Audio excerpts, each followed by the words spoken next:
Hi, I'm Michael Stittle. And I'm Nanos. Nick, I'm back. If you're wondering where I was sitting in front of my computer on the Ontario provincial booking system, watching that little pixelated man slowly walk across the screen. If you're not in Ontario, yeah, you probably have no idea what I'm talking about.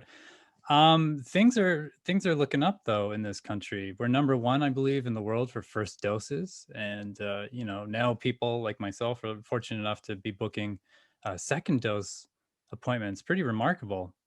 Well, hey, you're looking at booking your second. I still haven't booked my second because my vaccination was after my first vaccination was after May 2nd. But the other thing you forgot to mention is that Canada beat Haiti in Mm, CONCACAF qualifiers. So for all those soccer fans out there, they have to be very pleased and proud of how the right. Canadian men's team has done. So are we allowed to yeehaw Canada? I don't know. Anyways, it's Does good news. does this mean you think what are our chances in actually getting to the World Cup though, Nick? I'd like to save that for a future podcast. We can Yeah. calculate. We can do like the Nick the Greek odds on Canada Nice. qualifying for the World That's Cup and great. winning. But I think it's Yeah. excellent that they've made it to this phase. They Yeah. haven't been this far in a while. It's just Yeah. it's positive news, right? Let's face Congratulations are in order. it. So on this show, we're going to talk about Prime Minister Justin Trudeau at the G7. We're going to look at vaccinated students and unvaccinated students. And we're also going to look at kind of the push and pull over the U.S.-Canada border. But first, Nick, let's spend 5 minutes on politics. Where the big story in the last few days is Annamie Paul, Green Party leader Annamie Paul, narrowly avoided a potential leadership threat. So, what do you make of this? Well, I think a lot of Canadians were thinking of the exact same thing. What is going on? I think for average Canadians, they think of the Green Party and they think of nice people that are very earnest, that are not into the usual type of politics. They're very positive. But what we saw this past week was a bit of ugliness in the internal politics of the Green Party of Canada. There's a controversy related to the position of the leader on the whole issue of Israel and Palestine, and a tweet that was made by a former staffer. And as a result, the leader was called in for a potential leadership review vote. And I think for a lot of Canadians, this is a big head scratcher and probably disappointing. And I can't see how this is good news for Annamie Paul or for the Green Party of Canada, because but one out of every three Canadians would be open to voting Green. And I'm sure they're wondering what's happened this week and whether the Green tribe, how Hmm. divided it is, and how much are they behind their new leader. So, Annamie Paul hasn't even had to face an election yet, and this is sort of spilling into the public realm. Um, how does she recover from this? Well, I think the best way to recover is through her performance as the leader of the party, and to get into the election, to perform well, to engage Canadians, to focus on environmental issues. The other thing that's kind of weird about all of this is that it's on an issue that's unrelated to the environment. Like, you'd figure they'd want to turf a leader that was not on the same page, maybe not going far enough or being too Mhm. ambitious on the environment. But this has to do with foreign policy. And Michael, I don't know if this is a spoiler alert. Foreign policy is almost never a key factor in an election, except when it's related to jobs like the free trade. So Canadians are interested in issues that touch their day-to-day lives, healthcare, jobs in the economy, the environment now.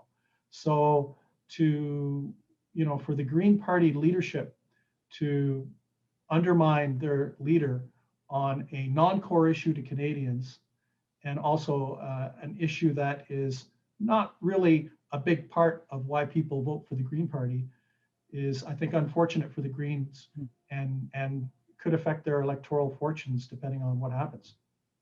So, Nick, Annamie Paul may get to prove herself and her leadership qualities in a potential fall election. I mean, that's what we keep hearing. How do Canadians feel about that, about a fall election? Well, when we ask Canadians about how they feel about a fall election, it's like 49-44. 49%, or almost one out of every two, are opposed to, or somewhat opposed to an election, and 44% are okay with an election this coming fall. And I actually think that 44% number is quite high, because I think for a lot of Canadians, their default position is not to have a federal election and not to be very enthusiastic about a federal election. So to say that no one wants an election would be wrong, that a significant proportion are open. And I think a lot of that has to do with the fact that we're doing better on the vaccinations. It looks like we're over the hump and that we might get to some sort of quasi-normal this fall. What is another reason why the Liberals might push for a federal election? I'm specifically thinking about the CRB. Yes, the checks, those juicy checks that are going out to Canadians and Canadian enterprises. There's an interesting date. If you look at the budget implementation bill, also it includes the provision to extend the support that the government is pushing out the door. And that is being extended to, let's all drill this into our head, September 25th. Canadians, listeners, viewers, if you are receiving your CERB checks, write that in your calendar because that's probably the last time that you will receive a CERB check. And part of the popular wisdom is that with more and more Canadians getting vaccinated, with more and more Canadians getting their second dose, with Canadians starting to normalize things, that perhaps the Liberals might think that it would be good for them, let's set aside the country, but it'd be good for them to have an election while the stimulus is still going out the door, and there'll be, I don't know, we're going to call it the vaccination halo, vaccination honeymoon, I don't know, vaccination warm fuzzy feeling, right? And that sounds good. And the Liberals go for that early window before the cuts check off, the checks are cut off, and that Canadians start worrying about what kind of jobs they might have now that they're no longer receiving stimulus checks. Prime Minister Justin Trudeau also went to Europe for an in-person G7 summit, and he got to appear very statesmanlike. He was doing small talk with the Queen and US President Joe Biden. How does that play back at home? How does that benefit the Liberals? Well, it's pretty traditional for many sitting prime ministers when they think there might be an election to do foreign trips, to look statesmanlike, to look like a player on the global scene, just thinking, taking selfies with other politicians, trying to show that we're a force for good in the world and that Canada is relevant. And so it's not a big surprise. It's just another, I guess, Michael, we'll start to stack up all these things, right? Like the CERB checks, the vaccinations, the foreign trips, as to kind of laying the foundation for a possible fall election that the Liberals might want. Whether the opposition parties give them the election, completely different story, Michael. So Trudeau got to meet US President Joe Biden, although it's not that big a deal because we are neighbors. But speaking of that, I want to get into the US-Canada border. What is the situation there now? What's the political pressure like for Trudeau to reopen it? Well, we know, Michael, from the polling that we've done since the beginning of the pandemic, is that Canadians overwhelmingly wanted to close or keep the border with the United States closed to non-essential traffic. Those numbers went anywhere from 75 to 80%. And they were exceptionally strong when the pandemic was ravaging through the United States. It looked even worse than what it was in Canada.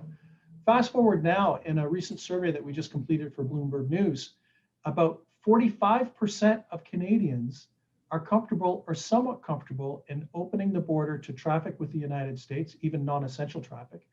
And so what we're seeing is a bit of a thaw on what I'll say, the border freeze, so to speak. But there's a little bit of a proviso on that number, that when we talk about the border to countries other than the United States, that level of comfort drops from about 45% to 29%. So Canadians are more comfortable in opening up the border with the United States, but are still quite leery of opening up the border to countries other than the United States. Nick, I think we're going to take a quick break now, but when we're back, we'll discuss students vaccinated and unvaccinated returning to school.